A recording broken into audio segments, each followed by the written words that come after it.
দক্ষিণ জেলার জেলা সভাধিপতি দীপক দত্ত আজ শান্তির বাজারের বীর চন্দ্রমনুর সেন্ট্রাল চারা উৎপাদন কেন্দ্রটি পরিদর্শন করেন।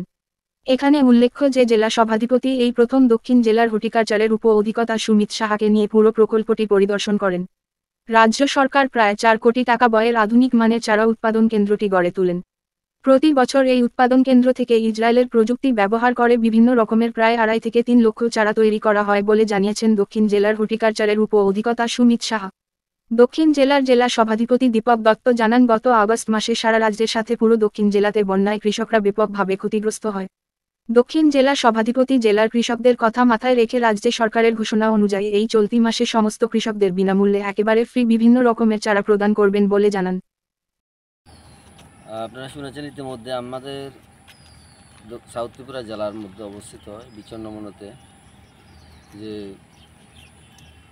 বিভিন্ন রকম ফল ফুল এবং সবজির চারা এখানে উৎপাদন করা হয় এবং ফলও উৎপাদন করা হয় কিছু কিছু। তো অন্যান্য বছর তো এগুলি বিক্রি করা হতো। তা আজকে মূলত আমি জেলা পরিষদের সভাধিপতি হওয়ার পর প্রথমে এখানে ভিজিটে এলাম, দেখলাম, খুব ভালো লাগলো।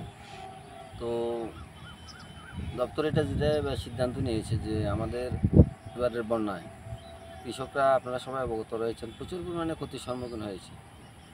দপ্তরের সিদ্ধান্ত অনুযায়ী এবারে যারা কৃষক ক্ষতিগ্রস্ত হয়েছে এখন নতুন করে তারা চারা তৈরি করে ফসল উৎপাদন করতে অনেক সময় লাগবে। তো এখানে চারা অলরেডি উৎপাদন করা রয়েছে।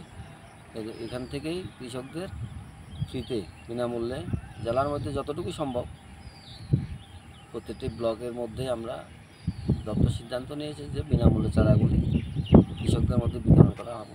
খুব ভালো উদ্যোগ নিয়েছে কৃষকদের। আশা করি কৃষকরা সুফল পাবেন এবং অল্প সময়ের বীজ উৎপন্ন ফসল উৎপন্ন হবে এবং ভালো কোয়ালিটির ফসল রয়েছে। তো এই জন্য আজকে এখানে এসেছি।